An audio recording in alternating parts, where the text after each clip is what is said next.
할렐루야. 오늘은 우리 한국교회에서 7월 첫 주에 전통적으로 드리는 매주 감사 주일 예배입니다.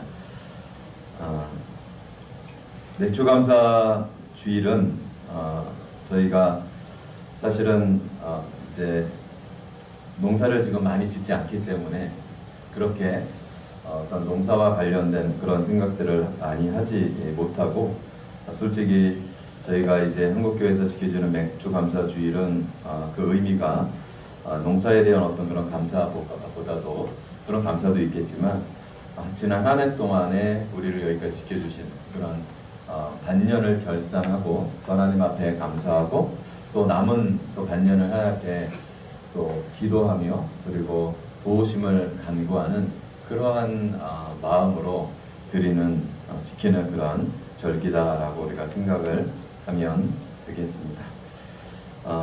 맥주 감사절을 또 여러 가지로 생각하고 더 많이 기도하고 준비를 했어야 되는데, 막상 단에 서 보니까 부족한 게 많이 보여요. 앞에 이제 페로 플랜카드도 원래 있는데 못 달았고, 그런 부분들이 좀 비읍한 부분들이 너무 많이 있어서 하나님 앞에 너무 죄송한 마음이 있습니다. 자, 맥주 감사절은 맥주라는 것이 사실은 보리 맥자잖아요, 그렇죠?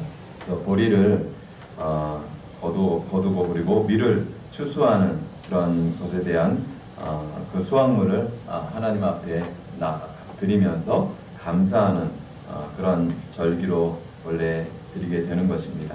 성탄절, 부활절, 그리고 추수감사절과 함께 우리 한국교회에서는 이 네 번의 절기를 저희들이 지금까지 잘 지켜왔습니다. 자, 원래 맥주절은 히브리인의 3대 절기가 있죠. 6월절이 있고, 그 다음에 맥주절이 있고, 그 다음에 초막절, 이렇게 세 절기가 있습니다. 그런데 이 6월절, 맥주절, 초막절이 다 이제 수확과 그리고 우리의 먹고 사는 것과 관련되어 있는 그런 절기들입니다. 자, 6월절은 하나님께서 이스라엘 백성들을 애굽의 그런 고통에서 구원해내신 그런 은혜를 기억하면서 지키는 것이죠. 그때도 그냥 지키지 않았죠. 뭘 먹으면서 지켰죠. 뭘 먹었죠?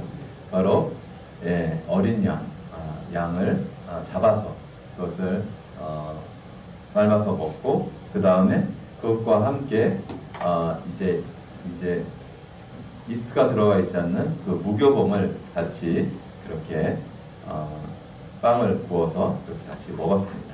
그래서 무교절이라고 하는데요. 그렇게 시작이 되는 6월절이 있었고, 그 다음에 이 맥주절은 그 무교절이 시작되는 그때로 시작을 해가지고 50일 동안 7주까지 지키는 그런 후에 지키는 절기라고 해서 다른 말로는 77절이라고 부르기도 했어요. 자, 그렇게 지키는 절기였습니다. 그리고 신약 시대에는 이 77절을 오순절이라고 그렇게 불렀습니다. 실제로 이 맥주절, 그리고 또 신약에서는 헬라식으로는 오순절이라고 불렀는데, 이 오순절의 그런 절기를 계산을 따져보면 7월이 아니고 5월에서 6월경이에요, 사실은. 그리고 정확한 날짜는 성령 강림 주일이 그때가 원래 오순절이에요. 그런데 우리 한국교회에서는 이제 이 맥주절을 또 의미를 가지고 이렇게 따로 지키고 있습니다. 자, 교회 전통에 보게 되면 맥주절의 의미가 따로 있어요. 그건 뭐냐면, 지난번에 우리가 부활절 이후에 기쁨의 50일이라는 단어를 설명을 해드렸었잖아요, 그렇죠? 예수 그리스도께서 십자가에서 죽으시고, 또 우리의 사망 권세를 다 짊어지시고, 또 사망 권세를 이기고 생명의 능력으로 살아나신 그 주님의 부활의 기쁨이 그냥 부활절 한 주간, 하루 그때만 끝나는 것이 아니라 초대교회 때는 계속해서 50일 동안 기쁨의 날로 모일 때마다 주님의 부활을 기억하고 또 기념했던 그런 것들을 말씀을 드렸습니다. 바로 이 맥주절은 그 부활의 기쁨의 50일이 연결이 되어 있는 거예요. 그래서 이 기쁨의 50일 동안 주님의 부활을 계속해서 기억을 하고요. 그런 가운데 이제 보리를 추수하고 밀을 추수하는 그러한 시간이 되면서 그때까지 계속해서 주님의 부활을 기뻐하는 그러한 부분이 있었어요. 그것이 절정에 오르는 시간이 바로 오순절이고 맥주절이고 그렇게 되는 것이죠. 자, 이렇게 오순절은 봄과 여름의 곡식인 보리와 밀을 추수하고 난 다음에 하나님 앞에 감사하며 축하하는 절기였어요. 그리고 먹을 것이 풍성한 오순절이었고요. 먹을 것을 함께 나누면서 기뻐하는 그러한 이 오순절은 그리스도의 부활과 성령님의 오심으로 인해서 더욱더 크게 기뻐하고 풍성해지는 그런 절기였다라고 볼 수가 있겠습니다. 자, 오늘 우리는 본문의 말씀을 통해서 이스라엘 백성들이 하나님께서 이 이스라엘 백성들에게 주셨던 그 말씀을 통해서 우리가 이 오순절에 무엇을 기억해야 하고 또 무엇을 생각해야 될지 함께 본문을 통해서 살펴보는 시간을 갖도록 하겠습니다. 오늘 사무엘상 7장 말씀을 우리가 읽었는데요. 오늘 본문의 말씀의 배경은 이스라엘 백성들이 마지막 사사인 사무엘을 사사로 이렇게 모시고 그 당시에 이제 왕은 아직 세워지지 않았습니다. 그러한 때였는데 이제 사사 시대가 거의 마무리가 되고요. 이제 새로운 왕을 요구하는 그런 시대가 되었습니다. 그러한 과도기에 있었을 때 이스라엘 백성들은 가나안 땅을 정복했지만 그러나 하나님을 온전히 제대로 섬기지 못하고 하나님도 섬기고 그리고 막상 가나안 땅에 들어와 보니까 그 땅에 여호와 하나님이 아닌 다른 풍요의 신, 농경의 신인 바알을 섬기고 있었고 그 바알의 부인인 아스타롯을 섬기고 있었어요. 많은 사람들, 이방인들이. 그래서 자기들도 여호와 하나님도 섬기고 그리고 바알 신도 섬기고 아스타롯도 섬기는 그러한 일들이 이루어졌어요. 그러니까 하나님께서 이스라엘 백성들을 축복해주고 싶으셨지만 축복해줄 수 없는 그런 상황이 되고 말았죠. 그래서 하나님께서 블레셋이라는 저쪽 해안가에 있는 이방 민족들을 이스라엘에게 붙이십니다. 그래서 그 블레셋을 회초리로 사용하셔서 계속해서 이스라엘을 이렇게 때리십니다. 그러한 과정이었어요. 그래서 이 이스라엘은 굉장히 국력이 약해져 있는 상태였고 블레셋에 의해서 완전 식민지는 아니었지만 여러 가지 간섭을 받고 그리고 심지어 무기도 제대로 자기 마음대로 만들지 못했어요. 그런 농경 기구도 제대로 만들지 못해서 블레셋 사람들의 허가를 받고 겨우 그런 것들 폼이라든지 그 다음에 여러 가지 농사를 지을 때 사용하는 그런 도구들을 만들어서 겨우 농사를 지을 수 있는 그런 상황이었습니다. 그렇게 이스라엘과 블레셋이 대치하고 그리고 블레셋의 영향력 가운데 살아가고 있었던 이 이스라엘 백성들이 이제 하나님 앞에 회개하는 그런 내용입니다. 오늘 본문의 내용. 그리고 그 회개를 하나님께서 받아주시고 이스라엘 백성들이 하나님 앞에 부르짖는 그 기도를 들으사 블레셋 군인들을 다 물리쳐 주시고 하나님께서 놀라운 승리를 주셨다라는 내용의 본문이 오늘 본문의 내용입니다. 자, 우리가 읽지는 않았지만 4절과 5절에는 아주 뼈아픈 그러한 이스라엘의 역사적인 아픔이 있었어요. 그 아픔은 무엇이냐면 이스라엘 백성들이 블레셋과의 전투가 있었는데 그 블레셋과의 전투에서 자신들이 승리하기 위해서 여호와의 언약궤를 그 전쟁터로 가지고 옵니다. 원래 그래서는 안 되는데 하나님 앞에 한 곳에 모셔두고 그곳에서 제사를 드리고 하나님 앞에 예배하고 기도해야 되는데 그들이 너무 급해서 하나님의 언약궤, 즉 모세를 통해서 주신 십계명이 담겨져 있는 그 돌판이 들어있는 하나님의 임재를 상징하는 그 언약궤를 그들이 싸우는 전쟁터로 가지고 오게 합니다. 그리고 이제 제사장을 통해서 가지고 오게 해서 그 언약궤를 앞세우고 블레셋과의 전투를 시작을 했어요. 자, 상황은 이스라엘은 굉장히 이렇게 많이 기가 올랐어요. 와, 하나님이 함께 하시는 하나님의 언약궤가 우리와 함께 있다. 라는 사실에 가슴이 뛰었어요. 그리고 우리가 승리할 수 있다라는 그런 자신감이 있었어요. 그런데 반대로 블레셋은 이스라엘 진영에 하나님이 함께 하시는 이 언약궤가 들어왔다는 사실을 이렇게 알게 전해 듣게 됐어요. 그러면서 저 여호와 하나님은 이스라엘 백성들을 애굽의 그런 통치에서 구원해 내시고 또 홍해를 가르시고 그들을 인도해 내신 놀라우신 그런 하나님이시고, 그리고 요단강을 마르게 하시고 여리고를 무너뜨리시고 그리고 이 가나안 땅을 정복하게 하신 그런 아주 능력이 많으신 이스라엘의 신이다 라고 알고 있었어요. 그래서 그것을 상징한 하나님이 함께 하시는 걸 상징한 언약궤가 이스라엘 진영 가운데 들어오니까 블레셋 군인들은 어떻게 됐을까요? 쫄은 거예요. 굉장히 두려웠어요. 자, 그래서 블레셋 사람들이 안 되겠다, 힘을 내자라고 해서 열심히 힘을 내서 이스라엘과 또 블레셋 사람이 서로 이렇게 붙었어요. 자, 결과 어떻게 됐을까요? 안타깝게도 이스라엘이 패하고 말았어요.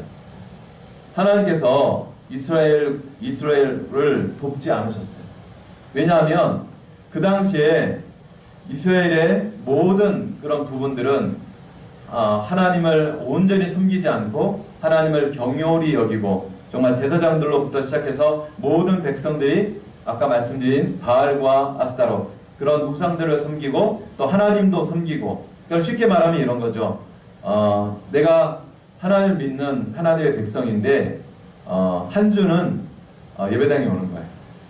그래서 하나님 앞에 예배하는 거예요. 또 한 주는 어디 가죠? 절에 가는 거예요. 그리고 불공을 드리는 거예요. 한 주는 또 어디 가죠? 어떤 이단한테 또 가는 거예요. 이렇게 돌아가면서 신앙생활을 하는 거예요. 여러분, 이런 신앙생활을 하는 사람에게 어느 신이 복을 내려줄까요? 제가 신은 아니지만 제가 신이더라도 그렇게 오는 성도들을 향해서 축복하지 않을 것 같아요. 근데 당시에 이스라엘 백성들은 그런 상황이었다라는 것이죠. 그래서 그들이 아무리 하나님이 함께 하신다라는 것을 상징하는 언약궤가 그들 가운데 있을지라도 하나님은 그들을 손을 들어주지 않았어요. 그리고 오히려 어떻게 됐냐면 그들은 하나님의 임재를 상징하는 언약궤를 블레셋 사람들한테 빼앗기고 맙니다. 그리고 블레셋 사람들은 그 언약궤를 가지고 자신들의 나라로 돌아가 버렸어요. 이 소식을 듣고 이스라엘 백성들은 정말 고글하고 큰 슬픔에 빠지게 됩니다. 당시의 제사장이었던 엘리가 이 사실을 듣고 의자에 앉아 있다가 넘어져가지고 목이 부러져 죽어버립니다. 그리고 전쟁터에서는 그의 두 아들이 죽어버리죠. 그리고 첫째 아들, 그 엘리 제사장의 첫째 아들의 그 며느리가 임신을 했는데 아기를 낳다가 이가봇이라고 이름 붙이면서 하나님의 영광이, 여호와의 영광이 이스라엘에서 떠나갔다라고 그렇게 이름을 붙인 그런 상황이었습니다. 다행히 하나님의 은혜로 하나님의 언약궤가 이스라엘 가운데 기랏 여아림이라는 곳까지 오게 되었어요. 근데 그것도 왜 왔냐면 하나님의 언약궤가 블레셋 땅 가운데 있으니까 그 블레셋 땅 가운데 언약궤가 있으니까 그 블레셋 땅 사람들이 막 그 전염병이 돌고 사람들이 막 죽어나가기 시작하는 거예요. 그래서 안 되겠다, 두려워가지고 어쩔 수 없이 그래서 이렇게 이제 소에 태워가지고 그냥 이 이스라엘 땅으로 보내버린 거예요. 그래서 결국 이 언약궤가 하나님의 은혜 가운데 이스라엘 땅으로 다시 돌아올 수 있었어요. 자, 그리고 이 기럇 여아림이라는 곳으로 돌아와서 아미나답이라는 그런 사람의 집에 그 언약궤가 이제 들어왔어요. 그리고 그 아미나답의 아들들이 여러 명이 있었는데 그 중에서 엘리야살이라는 아들을 거룩하게 구별해서 여호와의 언약궤만을 지키도록 그렇게 사명을 주었습니다. 자, 이러한 시간이 이제 어느덧 20년이 지나가 버립니다. 자, 20년이 지나가면서 이스라엘 백성들은 서서히 자신들의 잘못을 깨닫기 시작해요. 우리가 하나님 없이, 하나님의 언약궤 없이, 하나님의 언약궤를 사모하면서 하나님을 온전히 섬기지 못하고 하나님도 섬기고 그리고 다른 우상들도 섬기고 했던 그런 것들이 얼마나 큰 하나님 앞에 죄악인지 서서히 깨닫기 시작해요. 그러면서 그들이 다시 그들의 마음이 하나님을 사모하는 마음으로 조금씩 변하기 시작했습니다. 그 시간이 20년이라는 시간이 필요했습니다. 이제 때가 되었어요. 그래서 하나님께서 이스라엘의 마지막 선지자이고 마지막 사사인 선지자이자 마지막 사사인 사무엘을 통해서 이스라엘 백성들을 다시 신앙적으로 다시 깨우기 시작하십니다. 그 내용이 이제 3절과 4절의 그런 내용입니다. 사무엘이 이스라엘 백성들에게 너희가 하나님 앞에 다시 돌아와 회개하고 너희들의 마음을 하나님께로 향해라 라고 그렇게 강조를 합니다. 그러면서 오늘 본문의 말씀이 계속해서 연결이 돼요. 하나님께서 사무엘을 통해서 너희가 회개하고 하나님께만 나와 하나님 한 분만을 섬겨라 라고 그렇게 얘기를 하자 이스라엘 백성들은 돌이키고 회개하기 시작을 했습니다. 자, 그렇게 구체적으로 그들이 어떻게 회개하는지 나오는 내용이 오늘 본문의 말씀이에요. 자, 5절 말씀을 같이 한번 읽어보겠습니다. 5절입니다. 시작. 사무엘이 이르되 온 이스라엘은 미스바로 모이라. 내가 너희를 위하여 여호와께 기도하리라. 아멘. 아멘. 사무엘이 온 이스라엘에게 말합니다. 미스바로 모이라. 내가 너희를 위하여 여호와께 기도하리라 말씀합니다. 왜 하필이면 미스바로 모이라고 했을까요? 이스라엘 지형을 보면 남과 북으로 나눠져 있잖아요. 예루살렘이 중심적인 지형으로 봤을 때는 중심점은 아니었어요. 지형적으로 중심적인 가운데 그리고 남과 북의 이스라엘 백성들이 다 모일 수 있는 곳은 지형적으로 미스바라는 곳이었어요. 예. 미스바는 망대라는 그런 뜻을 가지고 있는데 아무튼 그곳에 사무엘이 온 이스라엘 백성들을 모읍니다. 그리고 너희들이 이곳에서 우리가 함께 하나님 앞에 회개하며 하나님 앞에 다시 돌아가자라고 그렇게 얘기하고 있는 거예요. 자, 5절에서 내가 너희를 위하여 여호와께 기도하리라 라고 이렇게 번역이 되어 있지만 공동번역에서는 어떻게 번역이 되어 있냐면 야훼께 이스라엘의 죄를 용서해 달라고 기도를 올릴 터이니 모두 미스바로 모여라 라고 그렇게 번역을 하고 있어요. 그러니까 사무엘이 기도하는 내용이 어떤 기도의 내용이라고요? 그냥 이스라엘이 잘 되고 또 이스라엘이 풍요롭게 되고 그리고 블레셋의 공격으로부터 승리하게 되는 그러한 단순한 기도가 아니었어요. 하나님 앞에 우리가 지금까지 하나님을 섬기지 않고 우상을 섬기며 범죄했던 이 죄악을 하나님 앞에 회개한다는 그런 회개 기도의 내용이었어요.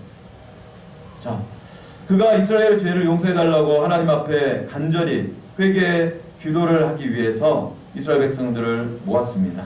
그리고 그는 하나님 앞에 간절히 기도했어요. 자, 이 사무엘의 말을 듣고 사무엘의 기도를 듣고 이스라엘 백성 사이에 놀라운 회개 운동이 조금씩 일어나기 시작합니다. 그 말씀이 6절입니다. 그들이 미스바에 모여 물을 길어 여호와 앞에 붓고 그날 종일 금식하고 거기에서 이르되 우리가 여호와께 범죄하였나이다 아니라 사무엘이 미스바에서 이스라엘 자손을 다스리니라 라고 기록하고 있습니다. 이스라엘 백성들은 사무엘이 하나님 앞에 회개하며 기도하는 것, 사무엘이 얼마나 간절히 기도했을까요? 아마 울부짖으면서 하나님 앞에 눈물을 흘리며 기도했을까요? 사무엘은 하나님께서 세우신 선지자가 되었고 그리고 이스라엘 백성의 사사가 되었어요. 그런데 하나님의 말씀을 아무리 가르쳐도 그들에게 여호와께로 돌아오고 하나님 한 분만을 두렵고 떨림으로 섬기라고 아무리 소리 높여 외쳐도 그들은 듣지 않았어요. 그들은 여전히 바알과 아스타를 섬기고 그리고 하나님을 의지하는 것이 아니라 자신의 방법으로 언약궤를 가지고 가지 말아야 할 언약궤를 전쟁터에 가지고 가서 그렇게 하다가 언약궤를 빼앗겨 버리고 그렇게 수많은 시행착오를 거치면서 무려 20년이라는 그런 시간이 흘렀어요. 사무엘은 20년 동안 아마도 그들을 향해서 정말 눈물로 날마다 새벽마다 밤마다 기도했을 거예요. 그들이 하나님 앞으로 돌아오기를 그렇게 기도했을 거예요. 그리고 그들에게 하나님의 말씀을 계속해서 듣든지 아니 듣든지 전했을 거예요. 이제 시간이 20년이라는 시간이 지났습니다. 사무엘도 어느덧 나이가 들었어요. 자, 이제 하나님의 때가 되었고 하나님께서 사무엘에게 입에 말을 넣어줍니다. 그리고 이스라엘 백성들이 향해서 회개를 외치라 라고 얘기하고, 사무엘은 그 하나님의 말씀대로 회개를 외치며 그들을 향해서 간절히 기도했습니다. 그러자 드디어 하나님의 은혜 가운데 이스라엘 백성들의 마음이 움직이고 그들이 자신의 죄악을 깨닫고 하나님 앞에 철저하게 회개하기 시작합니다. 그들이 사무엘의 말을 듣고, 그리고 사무엘의 그렇게 20년 동안 쌓여있던 간절한 눈물의 기도를 듣고 그들도 움직이기 시작하는데, 그들은 어떻게 했냐면 물을 길어옵니다. 그리고 그 길어온 물을 여호와 앞에 부어드립니다. 예전에 이스라엘 백성의 역사를 보게 되면 이 제단에 물을 들이면서 하나님 앞에 제사를 드렸던 것은 어떤 의미가 있냐면, 바로 하나님 앞에 진심으로 자신들의 잘못을 회개하는 그런 의미를 가지고 있었던 거예요. 자신의 마음을 물과 같이 쏟아서라도 하나님 앞에 회개하고 돌이켜, 그리고 여호와 앞으로 돌아와 자신의 잘못을 아뢰면서 하나님과의 깨어졌던 그 관계가 회복되기를 원하는 마음으로 그들은 물을 길러와서 제단에 물을 부으면서 하나님 앞에 회개하고 있는 거예요. 그리고 또 그들은 나아가서 어떻게 하냐면 그날 종일 금식합니다. 아무것도 먹지 않습니다. 이스라엘 백성들이 전쟁에서 패했다라든지 아니면 자신들이 끔찍한 죄악을 발견하면 어떤 행동을 했어요? 옷을 찢었죠. 그리고 재를 머리에 뒤집어 썼죠. 먼지를 자신의 머리에 뒤집어 쓰면서, 그리고 어떻게 했어요? 금식했죠. 그리고 하나님 앞에 회개한 거예요. 그러니까 오늘 6절의 말씀도 그러한 일이 벌어진 거예요. 이스라엘 백성들이 사무엘이 하나님 앞에 올려드리는 그 간절한 눈물의 기도를 듣고 그들의 마음 가운데 자신의 잘못을 깨닫고 그들이 하나님 앞에 회개하며 물을 붓고 기도하고, 그리고 이래서는 안 돼, 이것만으로는 안 된다라고 생각을 하고 자신들의 정말 먹지도 않고 그리고 금식하며 하루 종일 아무것도 안 먹고 하나님 앞에 기도하는 거죠. 어떻게 기도하고 있습니까? 우리가 여호와께 범죄하였나이다 라고 그렇게 고백하고 있는 거예요. 하나님, 우리가 영적으로 무지하여 그동안 하나님도 섬기고, 그리고 이 땅의 신인 바알도 섬기고, 그리고 바알의 부인인 아스타롯도 섬기고, 우리가 그렇게 하나님을 음란하게 섬겼나이다. 하나님 한 분만을 섬겨야 하는데, 하나님 말씀만을 지켜야 하는데, 하나님을 만홀히 여기고 하나님을 두려워하지 않고 하나님의 말씀을 무시하고 우리가 살았기에 지금 현재 우리의 모습이 비참합니다라고 하나님 앞에 회개하고 있는 거예요. 사무엘은 바로 그 회개 운동이 일어난 장소인 미스바라는 곳에서 이스라엘 자손들에게 하나님의 말씀을 선포합니다. 그리고 그들을 가르칩니다. 너희들이 비록 지금까지 하나님의 말씀을 따라 살았지만 이제 내가 너희들에게 하나님의 말씀을 선포한다. 하나님의 말씀대로, 율법대로, 하나님 뜻대로 살아가는 백성이 되어라. 그러면 하나님이 너희와 함께 할 것이다. 하나님이 너희를 축복할 것이다. 하나님이 다시 너희의 기도를 들어주실 것이다 라고 그들을 가르치고 그들을 다스렸어요. 자, 이제 회개 운동이 시작됐고, 그리고 다시 한번 이스라엘 백성들이 하나님 앞으로 돌아오며, 그리고 그러한 신앙의 개혁 운동이 시작이 되었어요. 이스라엘 백성들의 삶이 변화되기 시작합니다. 그들의 언어가 변화되기 시작합니다. 그들이 이웃을 대하는 태도가 변화되기 시작합니다. 하나님을 두려워하기 시작합니다. 그들이 하나님의 말씀을 사랑하는 자녀들에게 가르치기 시작합니다. 그들의 제사가 달라지고 그들의 예배가 달라지고 그들의 삶이 변하기 시작합니다. 자, 그런데 그렇게 계속해서 이스라엘 백성들이 하나님을 잘 섬기고 정말 좋은 일만 있었으면 좋았을 텐데, 이스라엘 백성들이 뭔가 새로운 일을 시작하고 또 은혜를 받고 신앙의 개혁이 시작될 때 그들의 대적, 누구죠? 블레셋이 가만히 있었을까요? 가만히 있지 않았어요. 온 이스라엘 백성들이 미스바라는 곳에서 모여서 뭔가를 도모하고 그곳에서 뭔가 일이 일어난다는 사실을 블레셋 사람들은 이제 전해 들었어요. 그리고 그들은 작전을 세웁니다. 아니, 지금 이스라엘 백성들이 지금 뭐하고 있는 거지? 저들이 서로 모여가지고 새롭게 작전을 짜서 우리를 공격할 것인가? 여러 가지 생각을 하면서 블레셋이 아니, 그럴 바엔 우리가 먼저 치자 라고 생각을 합니다. 그리고 미스바에 모여서 정말 신앙의 개혁운동을 하고 있는 그들을 향해서 무기를 들고 그들을 치러 다가옵니다. 그 7절 말씀이죠. 7절 말씀입니다. 이스라엘 자손이 미스바에 모였다함을 블레셋 사람들이 듣고 그들의 방백들이 이스라엘을 치러 올라온지라. 이스라엘 자손들이 듣고 블레셋 사람들을 두려워했다라고 성경은 기록하고 있습니다. 사실 이스라엘 백성들이 지금 뭐하고 있는 거죠? 그들은 전쟁을 동하고 있는 것이 아니었어요. 모여서 군사훈련을 하고 그리고 전쟁을 하기 위해서 이렇게 여러 가지 작전을 짜고 있었던 상태가 아니었어요. 그들은 뭐하고 있었습니까? 하나님의 말씀을 듣고 있는 상태고 하나님 앞에 예배하고 있는 상태였고 또 하나님께로 마음을 다시 돌이키고 있는 그런 상태였어요. 그러니까 전쟁에 대해서 대비하고 있는 상황이 아니었어요. 그들은 전쟁도 중요하지만 전쟁보다 더 중요한 하나님 앞으로 그들의 마음이 돌아가고 하나님 앞에 그들의 신앙이 회복되는 것이 더 중요하게 생각해서 거기에 집중을 하고 있었어요.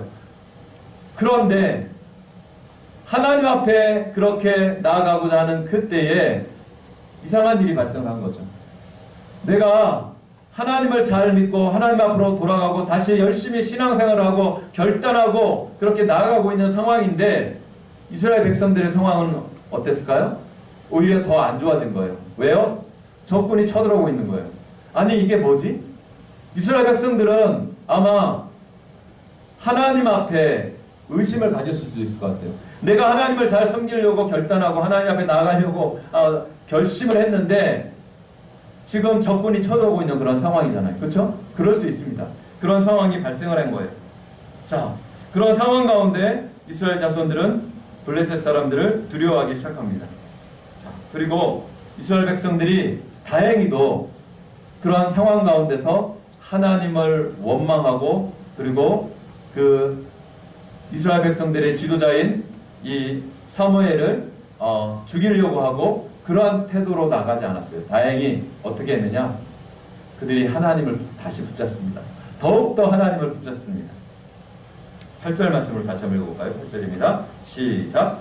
이스라엘 자손이 사무엘에게 이르되 당신은 우리를 위하여 우리 하나님 여호와께 쉬지 말고 부르짖어 우리를 블레셋 사람들의 손에서 구원하시게 하소서 하니. 아멘. 이스라엘 백성들은 하나님을 원망하고 그리고 지도자인 사무엘을 원망하며 그렇게 나아가지 않았어요. 다행히 그들은 사무엘에게 나아갑니다. 그리고 당신은 우리를 위하여 우리 하나님께 쉬지 말고 부르짖어 기도해 주십시오 라고 그렇게 중보기도를 요청합니다. 그리고 그들은 이제 그들도 적군이 다가오니까 싸움 준비를 해야 되겠죠. 그렇게 얘기를 했어요. 자, 그렇게 그런 상황 가운데 있었습니다. 그런데 사실 이러한 상황은 객관적으로 보면 전쟁의 그런 차원에서 보게 되면 이스라엘 백성들은 패할 수밖에 없는 그런 상황이었어요. 아까 말씀을 드렸지만 이스라엘 백성들은 전쟁의 무기가 변변치 않았어요. 그들이 칼이라든지 그런 것들이 많지가 않았어요. 정말 그들이 그런 것들을 가질 수 없도록 블레셋 사람들이 통제하고 또 그런 상황이었기 때문에 미리 전쟁을 준비했더라도 이렇게 블레셋 사람들하고 이게 맞붙였을 때 이길 수 있는 가능성이 희박한 상황인데 지금은 어떤 상황이에요? 이스라엘 백성들은 전쟁 준비하고 있지 않았어. 그런데 블레셋 사람들이 먼저 쳐들어왔어. 그런 상황에서 급히 전쟁을 준비해서 나가야 되는 상황이에요. 객관적으로 보면 전략적으로 보면 어떤 상황이에요? 이스라엘 백성들이 패할 수밖에 없는 그런 상황이었죠. 예, 그런 상황이었습니다. 자, 이런 이스라엘 이런 좋지 않은 정말 안 좋은 그런 상황 가운데 있었을 때 그런 어려운 상황 가운데 있었습니다. 이제 9절 말씀 보겠습니다. 사무엘이 젖먹는 어린 양 하나를 가져다가 온전한 번제를 여호와께 드리고 이스라엘을 위하여 여호와께 부르짖매 여호와께 응답하셨더라 말씀하는 거예요. 여러분, 이런 상황 가운데서 열심히 빨리 어떻게든지 준비해가지고 뭐라도 하나 뭐 있는 거라도 농기구 하나 더 잡고 이렇게 막대기 하나로 잡고 이렇게 준비해야 될 그런 상황이잖아요. 이런 상황에서 사무엘은 하나님 앞에 철저히 매달리게 됩니다. 사무엘이 젖먹는 어린 양 하나를 가져다가 온전한 번제를 여호와 하나님 앞에 드립니다. 그리고 이스라엘을 위하여 이스라엘 백성들이 사무엘에게 요구했던 그 요구대로 여호와 앞에 간절히 부르짖습니다. 여러분, 저는 말씀을 준비하면서 사무엘이 젖먹는 어린 양 하나를 하나님 앞에 온전한 번제로 그렇게 드리면서, 사실 이 지금 이런 상황에서 정말 뭐가 제대로 있겠어요? 그냥 주변에 있던 것 이렇게 대충 해서 이렇게 할 수도 있겠지만, 사무엘은 최선을 다해서 자기가 할 수 있는 온전한 어린 양 하나를 잡아서 하나님 앞에 번제를 드립니다. 자, 번제라는 것은 그 어린 양 전체를 그냥 다 불로 태워버리는 거예요. 하나도 남김없이, 제사장 가져가는 것 없이 다 태워서 드리는 게 번제죠. 번제라는 것은 하나님 앞에 온전한 헌신과 결단을 드리는 것이 번제입니다. 사무엘은 아마 자신의 생명을 걸고 하나님 앞에 기도했을 거예요.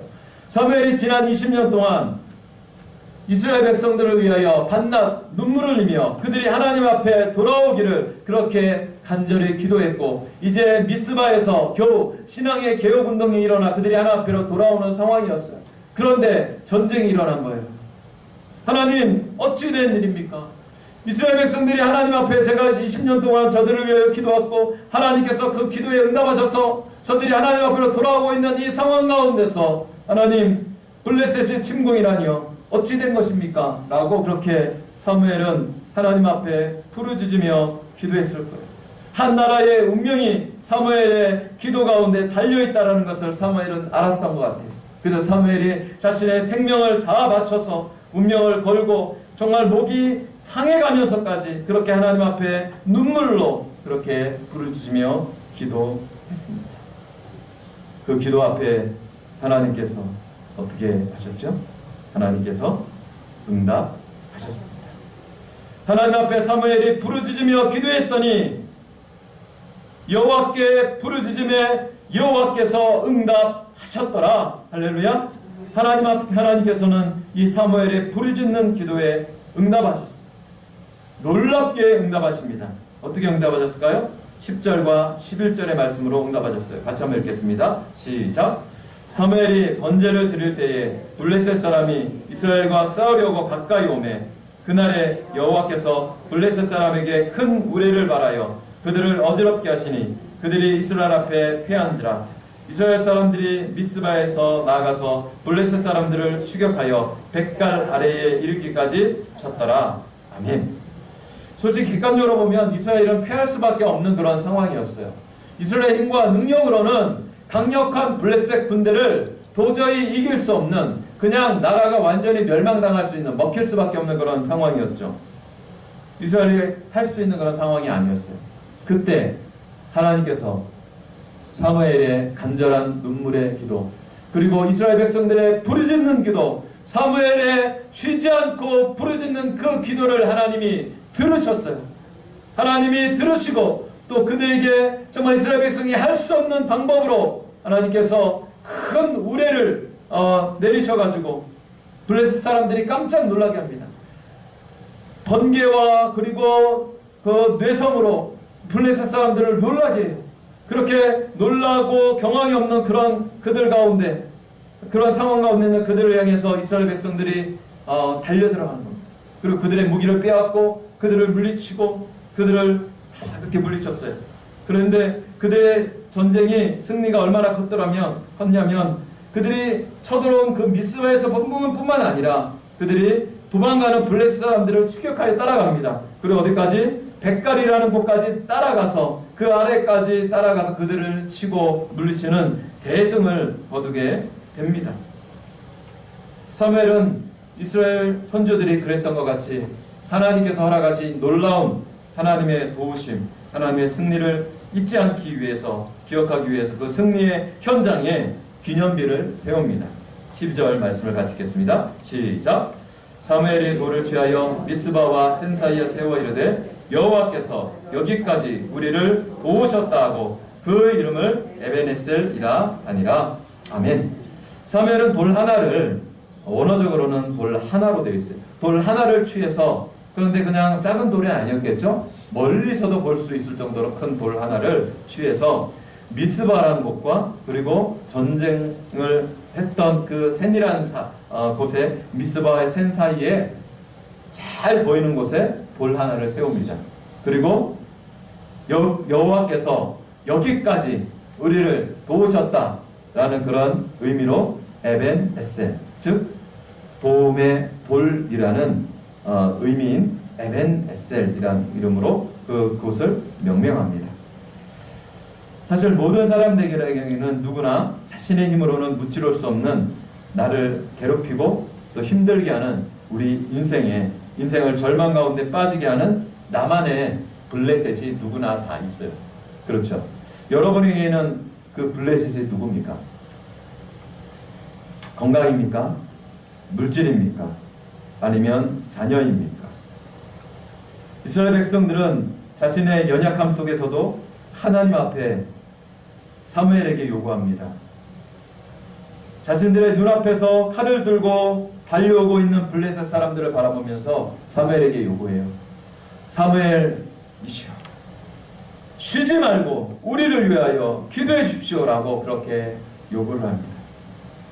그리고 자신들을 삼키려고 달려온 블레셋을 하나님의 기이하신 도우심을 받아 승리를 체험할 수 있었습니다. 그리고 그들은 자신들만의 기념비인 에벤 에셀을 세울 수 있었습니다. 사랑하는 성도 여러분, 우리도 남은 2024년 하반기를 어떻게 하면 승리할 수 있을까요? 그 해답은 먼 곳에 있지 않습니다. 어렵지도 않습니다. 그것은 바로 이스라엘 백성들이 했던 대로 쉬지 않고 부르짖어 하나님 앞에 기도하는 것입니다. 비록 우리가 지난 상반기 동안에 실패하고 좌절하고 넘어지고 정말 하나님 앞에 불충한 죄를 지었을지라도 우리가 회개하고 이제 남은 하반기만이라도 하나님 앞에 내가 부르짖어 기도하겠습니다. 나의 눈앞에 있는 이 블레셋을 향해서 내 혈기와 내 방법으로 내 능력으로 그것을 무찌르려고 노력하는 것이 아니라 내 힘과 능력으로는 쓰러질 수밖에 없지만 그러나 전능하신 하나님 앞에 부르짖으며 기도하며 그렇게 하반기를 하나님 앞에 올려드리겠습니다 라고 우리는 나아가야 할 것입니다. 우리는 연약해서 혼자만으로 안 돼요. 우리는 옆에 있는 우리 사랑하는 성도님들 잘 보세요. 이분들이 나를 위해서 기도하시는 분들이에요. 이분들에게 내 기도 제목 있으면 기도를 부탁하세요. 그리고 주의 종에게도 목사님 저에게 이런 기도의 제목이 있어요. 기도해 주세요 라고 부탁하세요. 우리가 서로를 위해서 이렇게 기도하고 그리고 쉬지 않고 하나님 앞에 부르짖어 기도할 때 하나님께서는 이스라엘 백성들이 경험했던 그 기이한 그 도우심을 하나님께서는 우리도 체험할 수 있도록 우리에게 은혜를 베풀어 주실 줄로 분명하게 믿으시기 바랍니다.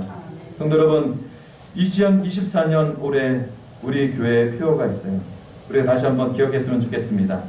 우리가 그 표 붙잡고 지금까지 달려왔지만 다시 한번 우리가 오직 복음, 오직 기도, 오직 전도 이 표어를 붙잡고 남은 한 해도 하나님의 생명의 말씀 그리고 쉬지 않고 부르짖는 기도 그리고 하나님이 허락하신 죽어가는 영혼들을 향해서 하나님의 복음을 전하는 복음 전도의 사명 이 모든 것들을 성령의 권능을 힘입어 담대히 감당으로 말미암아 하나님께서 주신 사명을 온전히 이루어드리며 하나님께 영광 돌려드리는 우리 모든 성도님들이 되시기를 주님의 이름으로 축원드립니다. 하나님 아버지 감사합니다. 오늘 말씀을 통해서 하나님께서 도저히 이길 수 없는 이스라엘 백성들 가운데 정말 놀라운 승리를 주시는 에베네셀의 하나님을 우리가 살펴보았습니다. 하나님 아버지, 하나님은 2024년 지난 6개월 동안도 여기까지 우리를 도우신 에베네셀의 하나님이십니다. 하나님, 이제 남은 하반기 정말 하나님 앞에 이 하반기를 올려드립니다. 하나님, 혹시라도 이 상반기 동안에 우리가 하나님을 온전히 섬기지 못하고 하나님을 온전히 붙잡지 못함으로 말미암아 우리가 실패하고 좌절하고 넘어졌을지라도 이제 남은 하반기는 여호와 하나님 한 분만을 붙잡고 하나님 앞에 부르짖으며 쉬지 않고 기도하겠다는 그런 마음의 다짐을 하나님 앞에 올려드리며 나아가오니 하나님 아버지 우리의 삶을 주장하시고 하나님 우리의 가정과 우리 사랑하는 자녀들과 그리고 우리 교회와 이 남한의 한국 교회와 저 북녘 땅에 죽어가는 백성들 하나님 긍휼히 여기사 정말 하나님의 기이하신 도우신 에베네셀의 하나님을 경험하는 복된 삶이 될 수 있도록 하나님 우리를 불쌍히 여겨 주시옵소서. 감사드리며 예수님의 존귀하신 이름으로 기도 올리옵나이다. 아멘.